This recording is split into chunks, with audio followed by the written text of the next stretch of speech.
बिस्मिल्लाहिर्रहमानिर्रहीम educational channel के मुअज़्ज़ज़ सामईन, आज हम आपको शजरे गरकत यानी यहूदियों के मुक़द्दस दरख्त के बारे में बताएंगे। तो जुड़े रहें वीडियो के आखिर तक। न्यू हैं तो चैनल को सब्सक्राइब कर दें। नबी करीम सल्लल्लाहु अलैहि वसल्लम ने शजरे गरकत के मुतालिक क्या इरशाद फरमाया था और उस वक्त यहूदी किस लिए हर जगह शजरे गरकत लगा रहे हैं, आइए इस पुरस्रार राज को जानने की कोशिश करते हैं। गरकत एक जंगली दरख्त का नाम है जो खारदार झाड़ी की सूरत में होता है।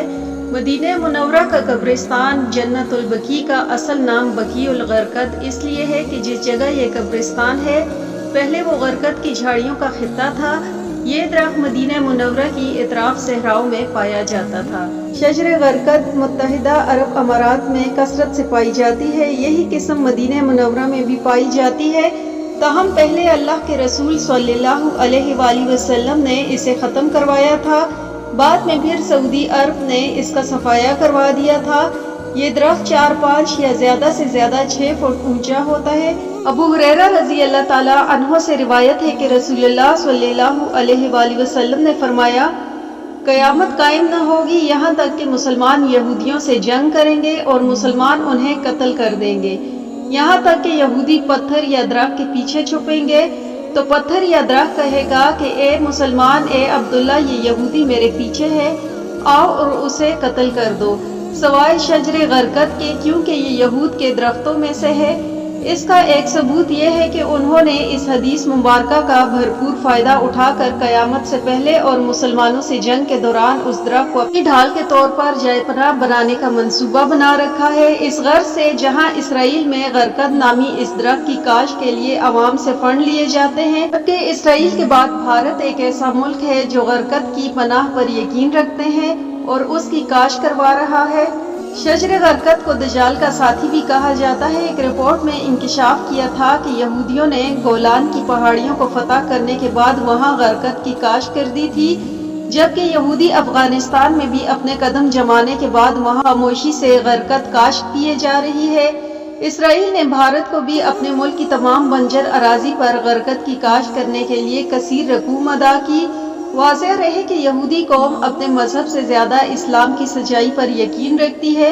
उनके स्कॉलर्स और मुहक्किक कुरान और हदीस का मुताला करके अपनी तरक्की की राहें खोलते और मुसलमानों की कमजोरियों पर गिरफ्त करते आ रहे हैं। यही वजह है कि यहूदियों ने हदीस मुबारका पढ़ने के बाद गरकत को अपना पासबान शजर करार दे रखा है और उसकी काश को अपने लिए नेमत समझते हैं।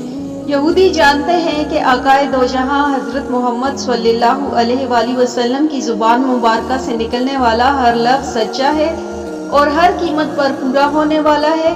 चुनांचे यहूदी इस हदीस की रोशनी में गरकत की काश करने में लगे हुए हैं ताकि मुसलमानों से जंग के दौरान जब इस जमीन की हर चीज पुकार पुकार कर कहेगी कि ए मुसलमानों, मेरे पीछे एक यहूदी छुपा हुआ है, उसे कत्ल करो, तो उस वक्त यही दरख्त गूंगा बनकर उस छुपे हुए यहूदी की पनाहगाह बन जाएगा।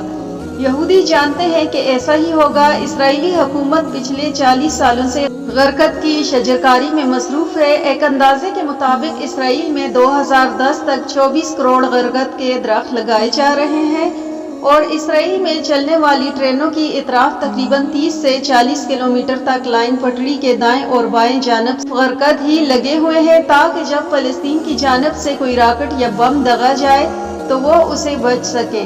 भारत ने अपनी दोस्ती को अटूट साबित करने के लिए अल गरकत नामी जिस दरख्त की काश शुरू कर रखी है। मोदी जी की बरसरे इक़्तिदार आने के बाद यहूदियों की आलाकार और उनके इशारों पर नाचने वाली और हाँ में हाँ मिलाने वाली तंजीम RSS बंजरिंग दिल ने यहूदियों के तमाम कामों का ठेका ले रखा है और गरकत शजरकारी की इतनी तेजी से अंजामदही हो रही है।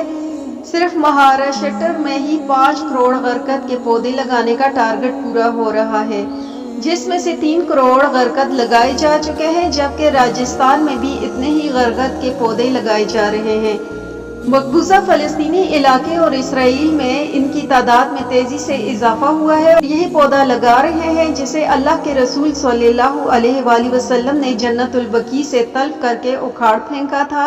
बहरकैफ इसराइल उस वक्त पूरी दुनिया में अपने पासबान दरख्त गरकत लगाने के लिए कमर कस चुका है, क्योंकि वो अपने एतकादात से ज्यादा इस्लाम की सच्चाई को मानता है। वाज़ेह रहे कि 2008 में ممبئی میں اسرائیلی سینٹر پر حملہ ہوا تھا، جس میں ایک بھی اسرائیلی سفیر یا سفارتکار ختم نہیں ہوا تھا، کیونکہ انہوں نے اپنے سفارت خانے میں لگے غرقت درخت کے نیچے پناہ لی تھی۔ اس تجربے کے بعد اسرائیل نے تمام سفارت خانوں میں غرقت کے درخت لگائے۔ فلسطین علماء اکرام کا کہنا ہے کہ بالخصوص اسرائیل میں بڑے پیمانے پر غرقت لگا کر یہودیوں نے نبی کریم صلی اللہ علیہ وآلہ وسلم کی پیشن گوئی کا وقت قریب کر دیا۔ خیبر میں شکست کھانے کے بعد سے اب تک ان کے پاس نہ کوئی ملک تھا اور نہ ہی فوج، لیکن 20ویں صدی میں انہوں نے پہلی مرتبہ ایک ملک حاصل کیا، جبکہ دجال کا خاتمہ بھی بیت المقدس میں ہوتا ہے اور ممکنہ طور پر وہ یہود سے ہوگا۔ تو ہمیں چاہیے کہ ہم رسول کریم صلی اللہ علیہ وآلہ وسلم کی پیروی کریں۔ بہرکیف اس کے علاوہ ہمیں چاہیے کہ ہم اسلامی تعلیمات سے آراستہ ہونے کے ساتھ ساتھ حالات حاضرہ سے بھی واقف رہیں، اپنے دین و ایمان کو بچانے کے ساتھ ساتھ یہودیوں اور دجالی فرقوں اور فتنوں سے بھی قرآن و حدیث کی روشنی میں بچتے رہیں، کیونکہ اسلامی ذرائع کے مطابق یہودی قوم کچھ بھی کر گزرنے کو تیار ہے اور وہ ابھی جادو کے ذریعے پوری دنیا کے انسان خصوصاً مسلمانوں پر کنٹرول کرنے کی کوشش کر رہی ہے۔